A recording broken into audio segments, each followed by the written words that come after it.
Is Killian Hayes about to be traded? It's something that we're keeping our eye on. And look, Killian Hayes is still young, still like to see him do some things. But the fact of the matter is that our guard situation is kind of loaded up. And you'd hate to see us just hold on to a guy just to hold on to him when he may not get the reps that he needs. And you might want to just see what a trade would look like. So there's been a proposed trade, or a mock-up trade that would make sense. And you'll see in this why it's so difficult to trade Killian Hayes, Marvin Bagley. Craig just did a video on Marvin Bagley possibly going to the Spurs. In this one, both of these guys are packaged together. So you've got young guys, unproven, and ceiling there, but is it there? And then what you would get in return for these two guys in particular. So I like this article because it really breaks down these two guys, both guys that it just they don't have room for them. So it is possible that Detroit is satisfied with the additions of Thompson and Sasser, Joe Harris, and Monty Morris, and we'll go into next season with the current roster with one or two minor additions. But here's what we've seen. There's too many big men. We know this.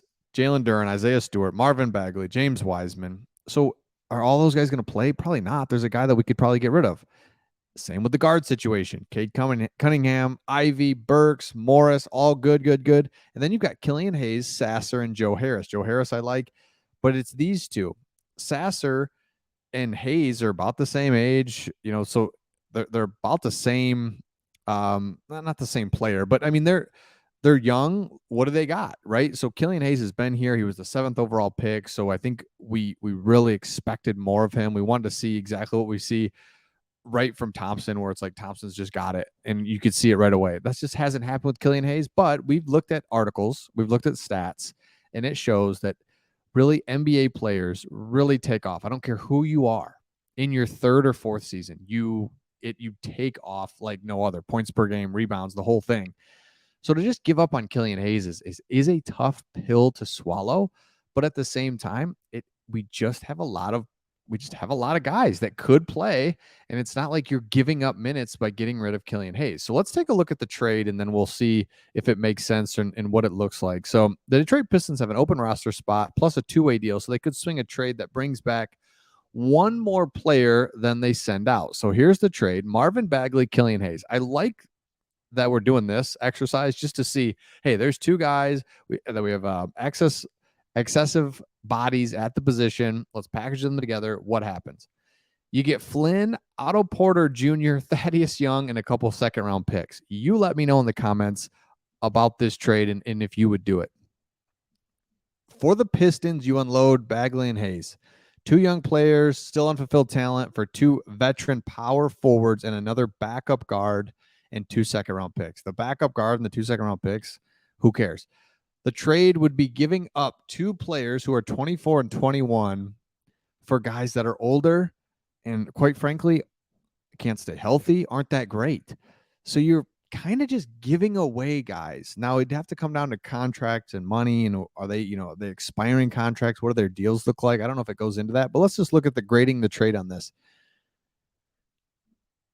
Hayes has shown what he can do well. He can pass and defend, but he can't score. But he's only 21. We keep saying that. First, it was like the guy's 19. Then I was like, he's 20. He's only 20 years old. He is only 21. This is the season. I personally think you give Killian Hayes one more season. You give him one more. You roll with it. There might be some injuries. There might be some opportunity for him to play more than we think. And you'd hate for him to go to another team and you're just like, yeah, I figured it out. Year 3, like, I got it. Or year 4, whatever, right? I got it. So I hate to see that. The return could potentially help the Pistons as they do need a veteran power forward, but Thaddeus Young is 35. I didn't realize that. Don't like that.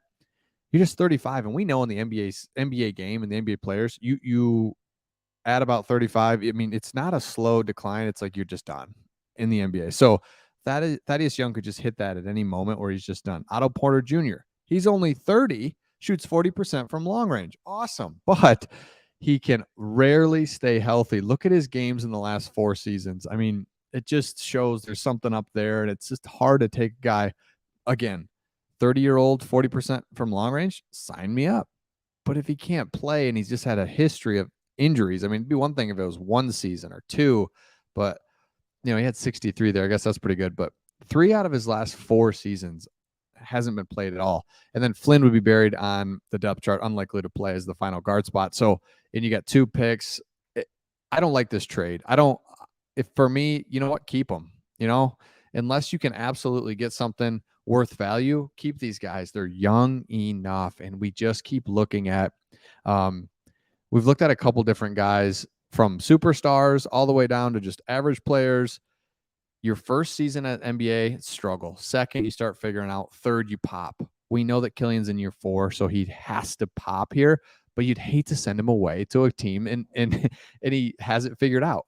In the guard position, yes, we like and we're intrigued by Sasser, but Sasser could have a long way to go too. Who knows, right? So we know the guard position's filled, but we've got opportunities for Killian to get on the court. And when he does, we got to see all the guy's got to do is shoot better and like be better offensively. He can play good defense. And I mean, he had some flashes, and that's the big thing with him is, he'll have some flashes. Like this guy's got it. And then he goes 2 games where it's like, this is not good. And then he has 2 games that's really good. Then it's like 5 games. It's like, this guy just can't get it. So let me know your thoughts in the comments on this trade. And if you think Killian Hayes should be traded, and we'll see all of you on the next one.